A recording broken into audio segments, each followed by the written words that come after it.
In this video, I'll be walking you through how to enter and submit your payroll for processing. To do this, you can begin by selecting Enter Payroll directly from your dashboard, or on the left-hand side menu, select Payroll, and then Enter Payroll. They'll both take you to the exact same spot.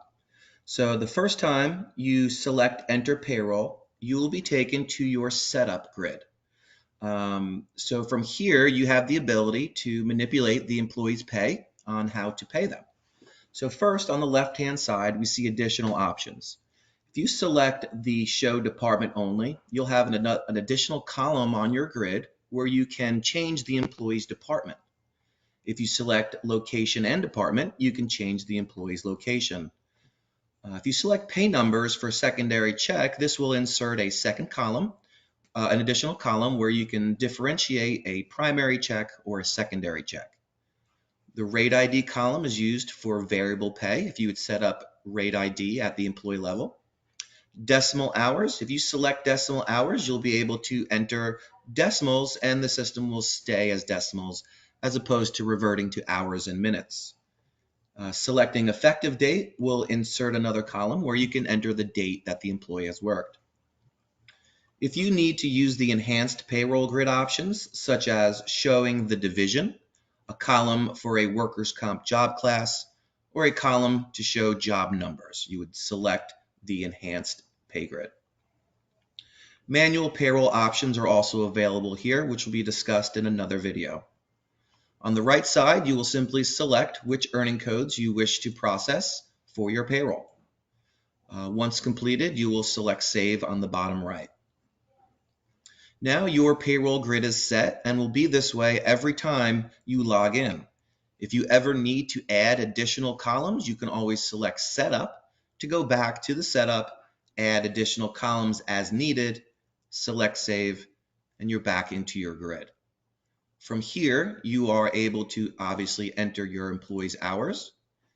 If you need to duplicate an employee's line, you simply highlight the line, select Add on the bottom, and now you have two lines for the employee if you needed to manipulate their pay to a secondary check or another department. Once you've added all the hours that you need to add, you can hit Save. Once everything is saved, you can then select Preview Payroll in the top. The payroll will be shown here, your most recent pay date. Make sure it's the correct one. You have the option to change your check date to a manual check date if you like. You would just need to enter that date. You can advance 0. So if you are not running this payroll, you can advance 0 and the system will get rid of this next scheduled payroll.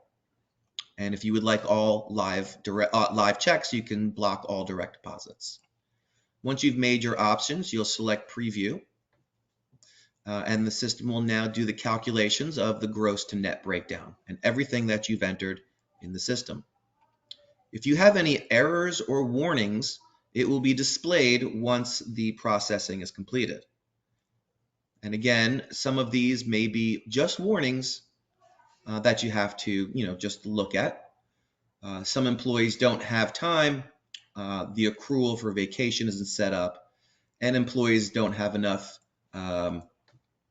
pay for their deductions. On the right-hand side, you can immediately see your estimated payroll expense. So without even viewing your preview, you can take a look and see if you're close, if you've entered extra zeros somewhere here and there.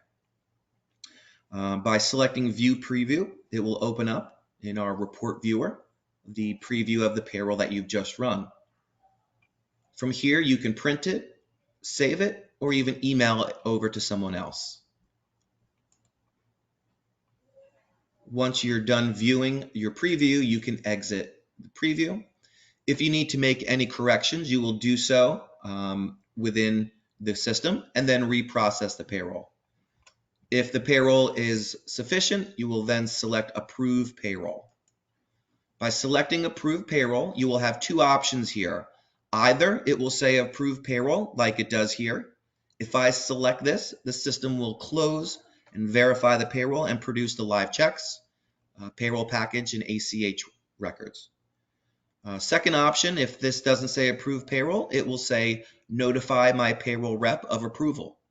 By selecting that, you'll be prompted to email your payroll representative, and once they receive that email, they will close the payroll on your behalf.